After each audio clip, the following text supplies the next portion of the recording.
Your film is now ready to be shown.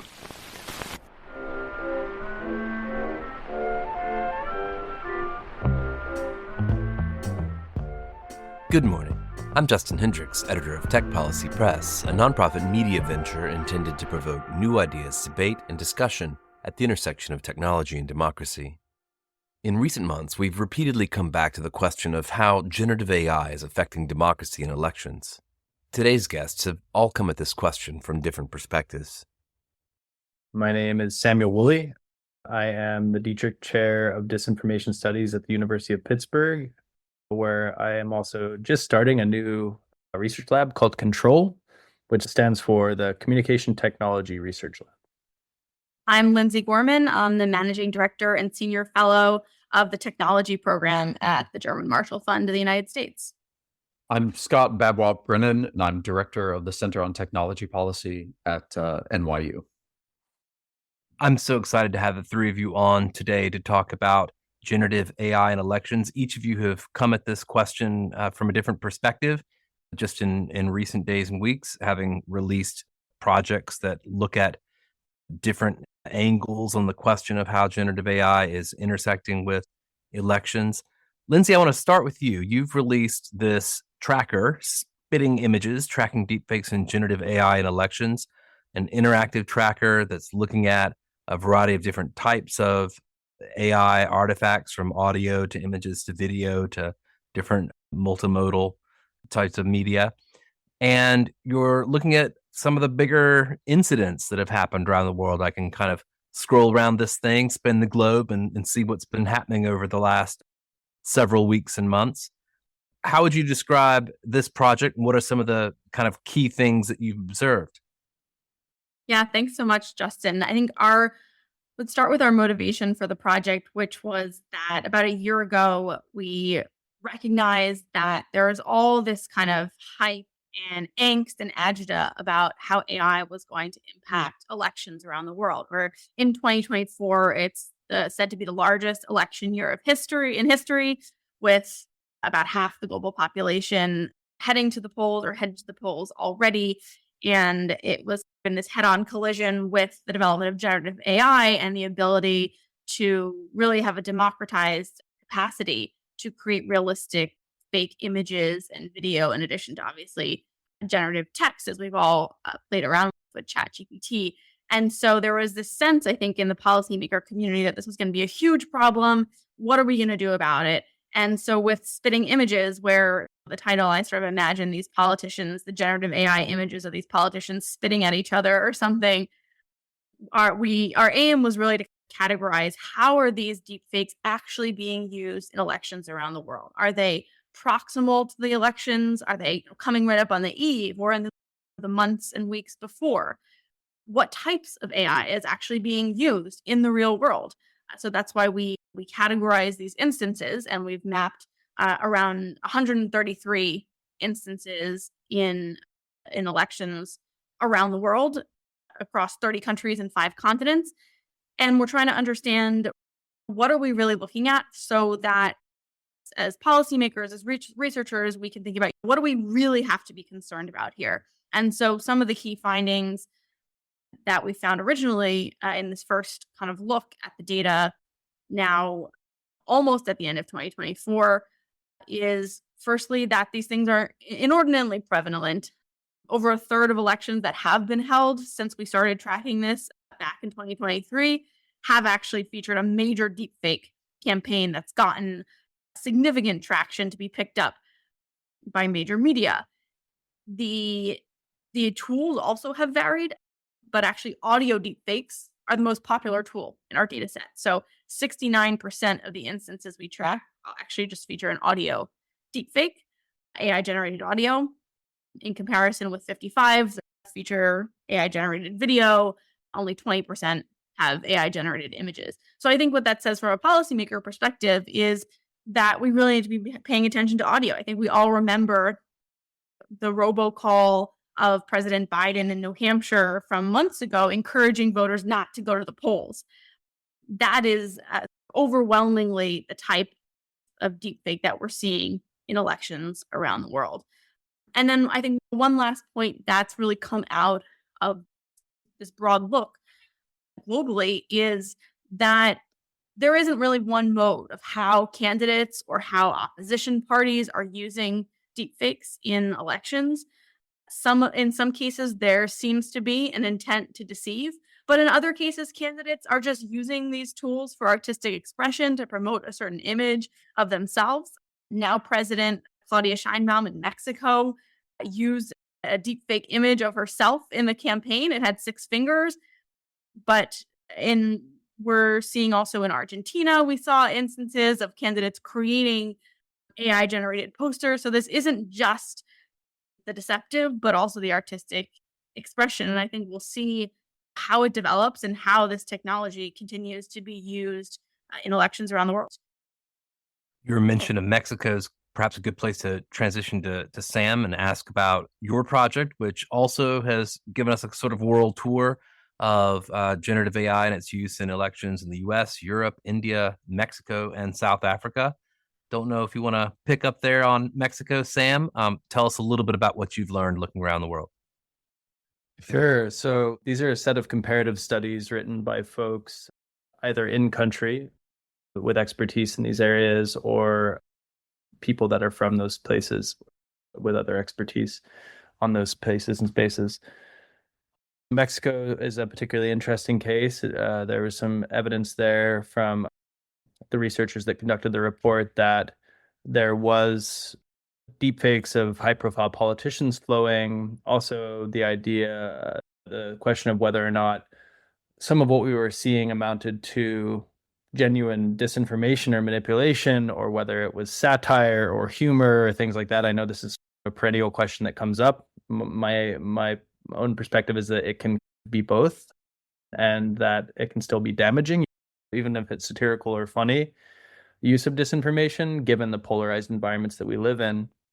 Across all of the cases that we analyzed that really reached across the globe, we found that generative AI and AI more broadly are becoming important tools in the political campaigners toolkit and in the political communication toolkit, but that a lot of the use, especially use in terms of external communications, is still speculative. It's still a space where people are playing around with the tech. They're seeing how they can use it. And listeners will be familiar probably with the articles that have come out recently saying that generative AI and its impact on elections has fallen short of what the expectations or hype was this electoral cycle. And what I can say is that while I understand where those arguments are coming from, I think that they're failing to take the balanced approach that we see actually playing out across the country case studies, meaning that in South Africa, in Mexico, in India, US, and Europe, while it's true that perhaps generative AI is not the most used tool or the most efficacious tool, it's also true that it is becoming normalized for use in politics and that the potential continues to grow.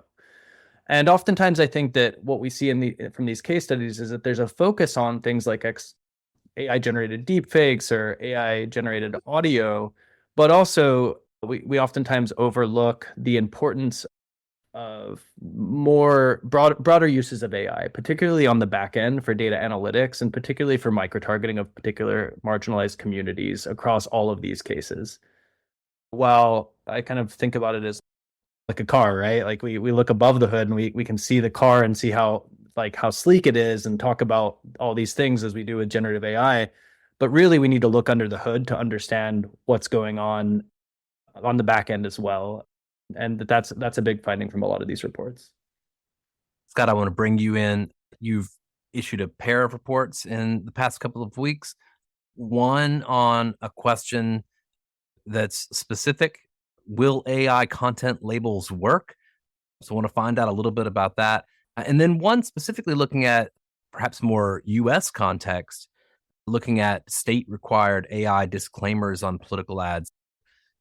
I think you're responding generally to the kind of enthusiasm among policymakers to try to answer the potential threat of generative AI with labels and disclaimers and disclosures. And I'd love to know what you've learned about whether any of that stuff will help. Yeah. So you're right. We did take this grandiose approach where, seeking to answer, will AI content labels work? So I guess why don't I start with the experiment, which is a bit narrower in scope. So far, something like 20 states have passed laws regulating in one way or another generative AI in political ads. Most of these laws require disclaimers or labels on certain uses of generative AI in political ads or other political communication. Yet, as far as I know, there have been no empirical analyses of how effective these interventions are, what impact they might have on campaigns.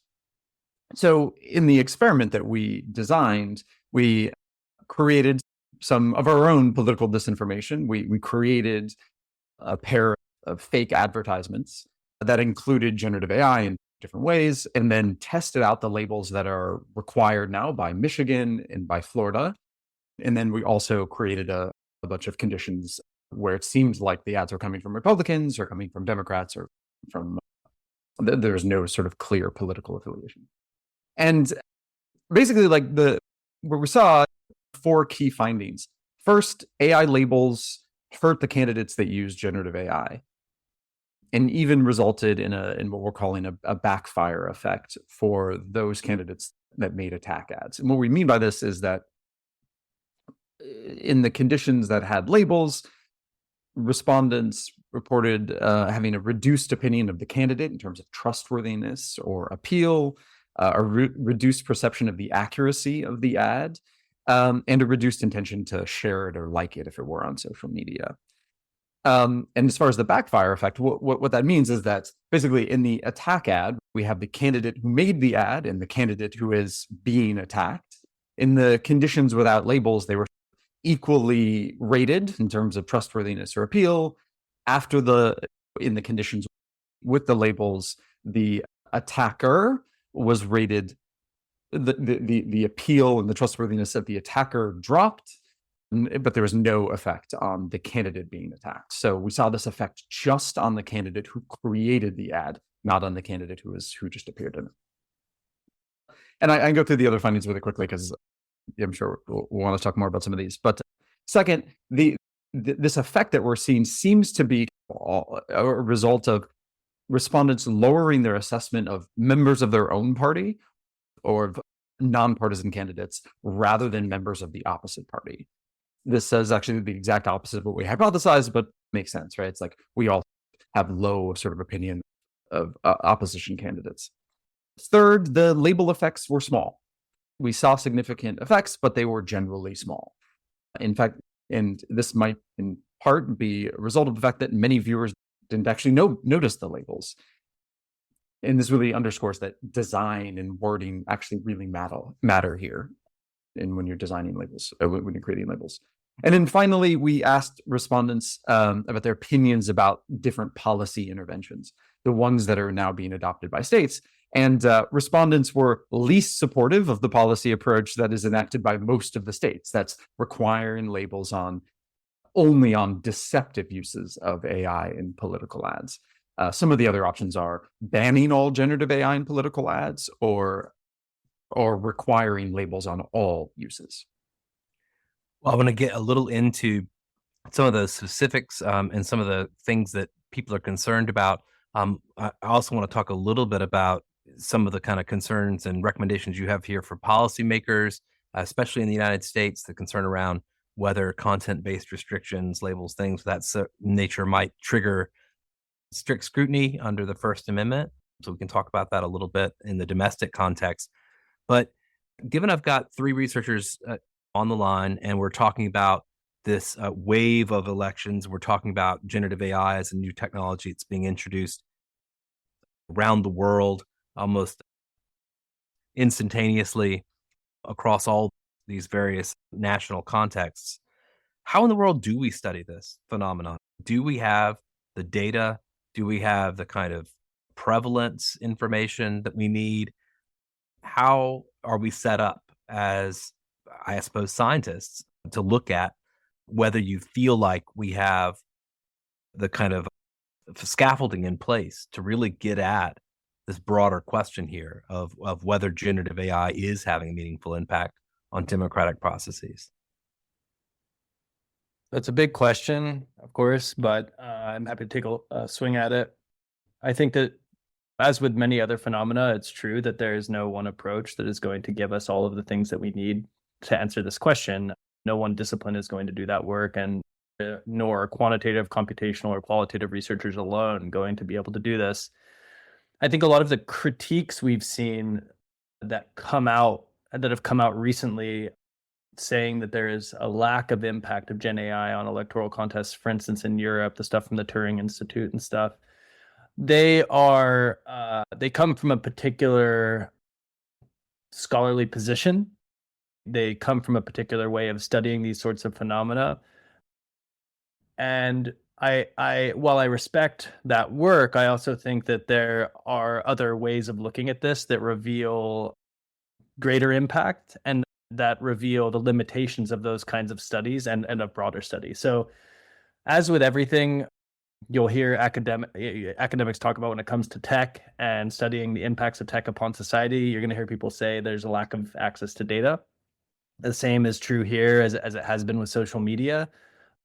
So it means that while we have some access to data, and for instance, in the Turing study and others, we depend upon news reports, or we see scholars are depending upon news reports of the use of Gen AI in electoral contexts. Those things have major shortcomings. So journalists will be the first to tell you that they aren't able to report on every single event, and that they make decisions about events to report upon when it comes to Gen AI or anything else. I was talking to someone recently, they were saying, for instance, the ongoing conflict in Israel-Palestine. Every day, a journalist that's on the ground there has to make really difficult decisions about what they're going to report upon. And the same thing is true during an electoral contest. And so relying upon news reports to tell us what's going on with Gen AI is imperfect in and of itself. The other thing I think that we need to understand is that studying this stuff qualitatively can be really useful, because it gives us an understanding of the phenomena in depth. Who's using it? How are they using it? Why are they using it? What do they think the intended, or what are their intended outcomes? We wrote a piece at Center for Media Engagement at UT Austin, where I was prior to joining the faculty at Pitt, where we talked to 25 or so political consultants who were working on US campaigns and who were using Gen AI in attempts to reach the electorate. Unanimously across the board, those folks said, basically, we need more study of this stuff. It didn't matter whether they were Republicans or Democrats. They also unanimously said they were terrified by the lack of guardrails in this space. And I think that one other area that's burgeoning for study, beyond just understanding the impacts, is understanding how we develop early policy to prevent some of the biggest misuses of this technology, despite the fact that the research is probably going to take a decade to really concretize, just as it's still taking time to concretize our understandings of the impact of things like disinformation upon voting processes and stuff like that. I think that sometimes, and this is the last thing I'll say, that sometimes with scholarship, we rely on scholarship to be able to tell us now what the impacts are. But any scientist will tell you, that's worth their salt, they'll tell you it takes a long time to actually figure out what the impacts are. And if we wait to know precisely what the impacts are for 2 decades or 3 decades, we will be in a really bad position, because the capacity of generative AI for manipulation is absolutely there, and it's already being realized across the world. Lindsay, maybe I'll ask you to pick up where Sam just left off. I mean, even just looking at some of your findings, there's a sense a little bit that of a kind of gathering pace of the use of these things in elections. That you point out there's way more instances, even recently in the US, than there were in some of the elections that happened earlier in the year. And I assume that has something to do just with the propagation of the software. It's indisputable that the use is on an upward trend. I agree with a lot of what Sam said, that when, as policymakers, we also need to deal with the here and now. And some of these questions, what impacts an election? what advances a particular view of a candidate, what sticks in people's minds, are notoriously difficult to really understand and to really capture. And this is something we've seen with disinformation since time immemorial, really. This is the age-old question is, does this piece of content really have an impact on voter sentiment? And I don't think we have, I think some of the researchers on this call have done great work in this space, but I don't think we have a definitive way of determining that, even as anecdotally, we can see that narrative spread through kind of some of the survey research and polls. We can see voter sentiment and opinion, but just how much a particular piece of content contributed to that, I think, is nearly impossible to tell. I think one area where there has been really, I think, a backsliding in terms of our ability to understand these questions is the access to the social media platforms, and in terms of the access they provide researchers with to study how content is spreading. And these private companies are on the front lines. This is not just a government problem. And I know we've seen a lot of the legislation that Scott alluded to, also not just in the United States, but in the EU AI Act itself imposes transparency requirements on political AI, particularly around elections. But it isn't just for governments to mandate this stuff. I think our social media companies have a big role in making sure that they are accurately labeling and quickly labeling content in a way that people actually see, as opposed to a teeny footnote that people will ignore. So a lot of these tools, I think, are in our toolkit, and it's just really about adopting them. But very much agree with the point that we can't wait until we fully understand the full scope of the impact before we take action, because this is increasing. As you mentioned in our findings, we saw there were 9 times as many deepfake campaigns in the US elections as the UK. Obviously, there are different population sizes there, but just, I think, the scope of their use is not something we saw 2 years ago, 4 years ago. And the muddying of the information space is not unique to generative AI. Clearly, this has been the case with disinformation and all kinds of text. Anyone can say anything. But I think what is new is this idea that we can't trust what we see anymore with images and video content that's generated. And right now, a lot of them are not incredibly sophisticated. You can usually tell when something's been manipulated, but this technology is advancing, and I think it's going to decrease our overall trust in the information environment, which is really important for democracies. Autocratic governments thrive when we can't tell fact from fiction. Here in democracies, we need it to select our political leaders. We need it to be able to hold politicians accountable. And we've even seen instances in our data set and that have been popularly shared of cases where politicians said, no, that wasn't real. That was actually AI. So I think it goes both ways when it comes to trusting the quality of information that we're viewing. Maybe, Scott, sounds like from your research that policymakers are also fumbling forward, in some cases making policies or even passing laws, some of which perhaps needed a bit more time in the legal consideration before perhaps they made it to a governor's desk. But it sounds like as well that we're like missing some important data on how best to make policy here. Yeah, for sure. I should say, like, researchers were always going to say that we need more research, we need more data. I think that's part of the job. But you're absolutely right. Not only can we not wait until we fully understand the situation to act, but policymakers aren't waiting, right? They're rushing ahead and enacting laws. In the reports we put out last week, we argue that given what little we know about the impact that design, that wording choice has just in the context of labels, we really could use a little bit more study on just how can we maximize the benefits and minimize the disadvantages, the costs of a particular piece of legislation, right? Like, we know that word choices like manipulated or calling out specifically AI in a label, like, these things really matter. We really don't know, though, like, very well what a label really should look like. We want to give it the best chance of having significant impact. I should say, I don't have much else to add based on what Lindsay and Sam said, which I agree with almost entirely. But I do want to just underscore one point about the difficulty of assessing the direct effects of pieces of disinformation. But it's also true that it's hard to assess the sort of secondary effects.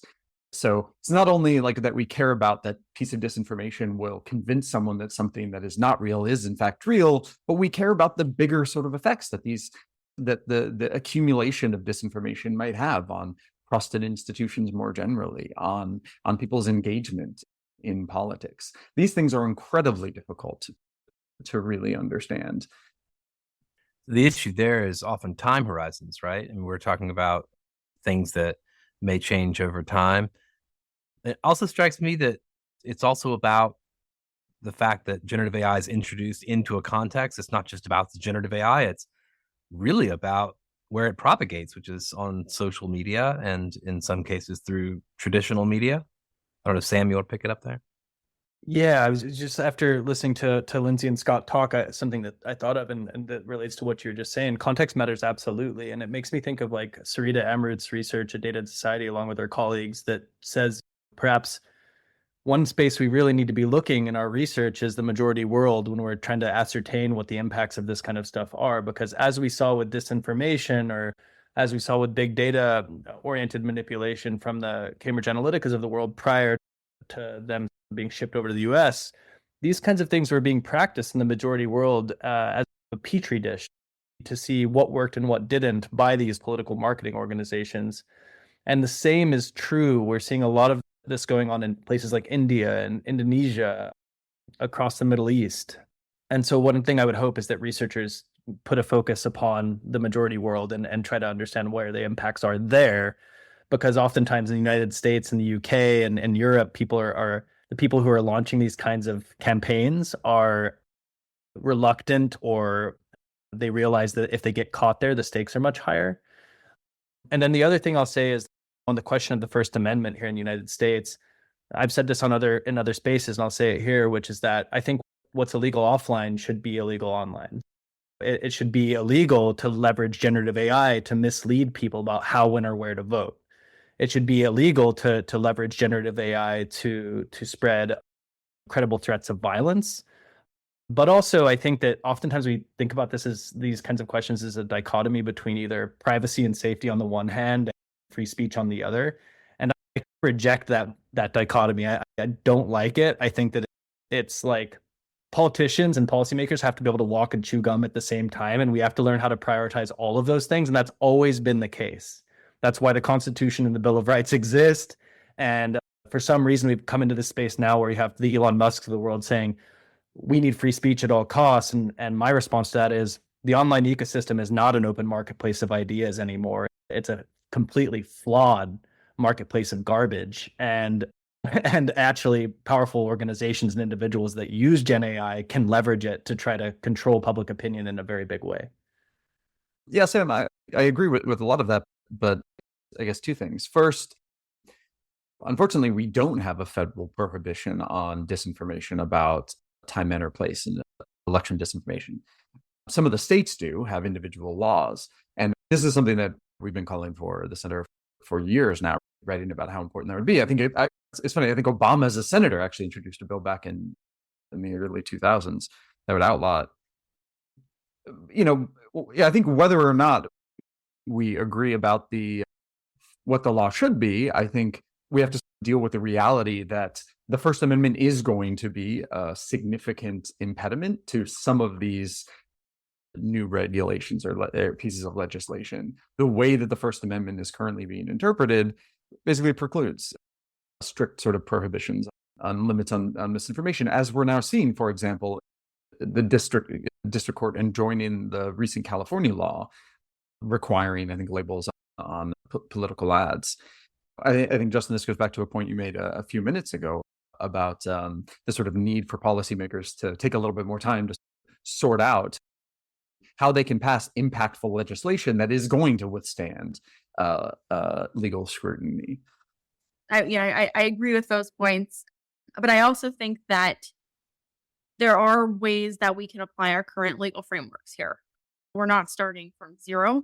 It's not like online threats are immune to some of the legal protections that we're accustomed to, we're operating under in the offline world. And I think one example of this we talked about earlier, this New Hampshire robocalls. The guy who ostensibly created those was indicted for a felony for voter suppression and impersonation of a candidate as a misdemeanor. I think the FCC proposed a multi-million-dollar fine for him. So these things are not necessarily happening with impunity. I think it's very hard to determine in a lot of cases, we found attribution of who's actually creating these things, and that's very much a bottleneck. But when that's possible, some of our laws can apply. Yeah, for sure. Unfortunately, like the FCC has a limited sort of jurisdiction, and so covers things like robocalls or broadcast TV, but doesn't oversee digital, like online advertising or online content. And the FEC is, I think, in the middle of a debate about where exactly their authority is, given the way that the FECA was written, that if they have the ability to regulate this sort of deceptive content. And I think a number of the current commissioners don't believe that they do currently have that authority and are calling on Congress to expand their authority. I'm pretty skeptical that will actually happen. But as it is, I think there's limited chance that we're going to see enforcement. One thing I think we're not mentioning is that there's very much a politics to all of what we're discussing in this country right now, and it's unavoidable. Everyone knows about it. It's like the elephant in the room, right? These bodies that we're talking about themselves are political bodies in terms of who's put on these spaces and whether or not they actually can act based upon the makeup of the body or what they lack, like we saw during the Trump administration in terms of sitting members. And it remains true that there's this broad scale somehow acceptance, particularly in the Republican Party, that any kind of suppression of speech on social media is tantamount to censorship, when in fact Section 230 of the Communications Decency Act allows for exactly that. It allows social media companies as private entities to determine what they would like to have on their platforms and what they would not.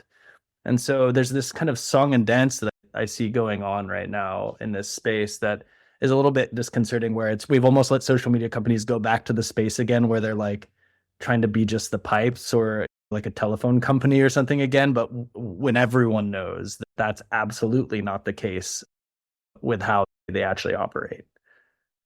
Lindsay, you mentioned that this is the year of elections. We've still got a couple of very important elections ahead, including the one here in the United States, as I'm talking to you on October the 22nd. But what are you looking ahead to in 2025? What will be the key questions you'll want to ask on this subject in the year ahead? Maybe you can just go around and ask each of you to give a little look forward. Yeah, it's a great question. I think what we see with new technologies and new platforms is that there's often an experimentation phase. And then in some cases, users coalesce on the best practices in how to use that technology. And so in some sort of separate work that we do studying how candidates are using TikTok as a new platform for political and electoral outreach, we saw this in 2022 midterm elections in the US. It was very much in the experimentation phase. And now some of this is starting to coalesce. And so I think 2024, this year, we've very much seen this experimentation phase. We've seen everything from artistic expression to deceptive deep fakes.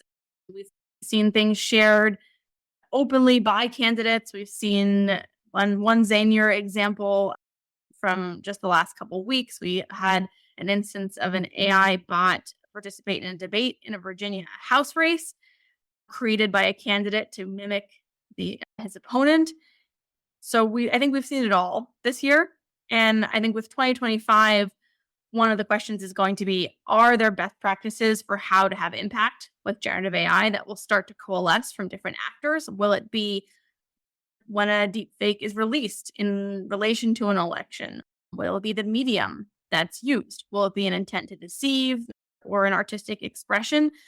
And then continuing to refine our sense, which is a very hard question, as we've discussed, on what the impact is. I think one thing that Scott mentioned earlier in the program was this backfire effect. And I think that's something we've seen already. One of the examples in our data set is when Trump shared AI generated images of Taylor Swift purporting to endorse him. And then it was just weeks later that, in fact, Taylor Swift cited those AI generated images when she was actually endorsing Harris. So I talk about the ultimate backfire effect. So I think these are the kinds of impact questions that we're just getting some hints of in 2024 and 2025 as this technology matures, as the use of it matures, we'll hope to get a better sense of. Either of you want to go next? Final thought: what you're looking for in the future? I guess a couple things. One, at least in the U.S., I think, as we said earlier, there was a great deal of concern at the beginning of the year that we would see just a huge amount, tidal wave of generative AI, deceptive generative AI in electoral content. I don't think we've really seen that. We've seen plenty, believe me, and some of those are really concerning. But we don't. Yeah, I think it could have been much worse than it has. Certainly, the next couple of weeks, as we get in the last 2 weeks of the election, who knows what's going to happen and afterwards. But one thing I'll be looking for is how political consultants, especially the big firms, start embracing these tools a little bit more than they have. My sense of talking to consultants is that they have actually been hesitant to really embrace these tools. I think there's a couple of reasons for that. Some have suggested it's like regulatory issues, like they're not sure or how to be regulated. But I think also it's still somewhat hard to use. And I think when we start having vendors developing tools that make it really easy for campaigns or consultants to use, I think we'll really see a lot more. And the second is, I think we're going to continue to see state laws on AI being considered and passed.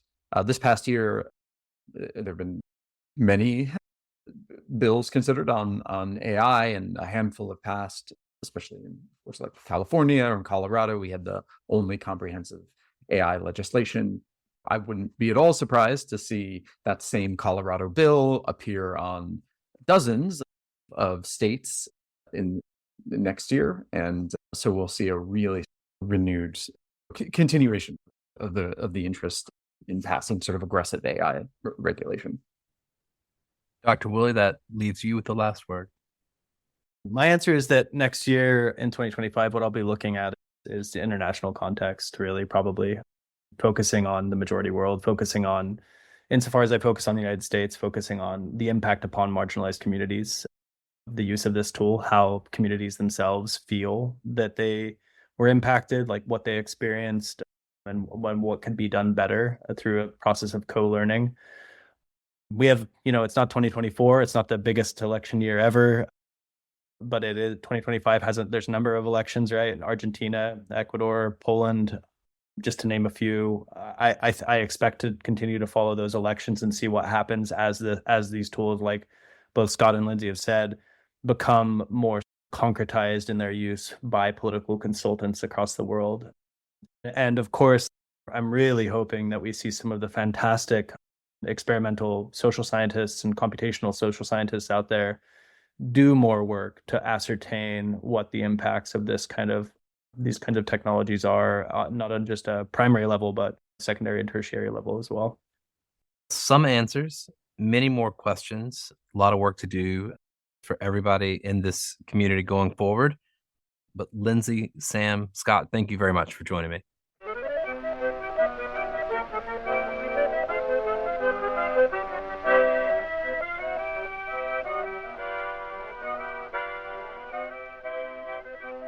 That's it for this episode. I hope you'll send your feedback. You can write to me at justin@techpolicy.press. Thanks to my guests, thanks to my co-founder, Brian Jones, and thank you for listening.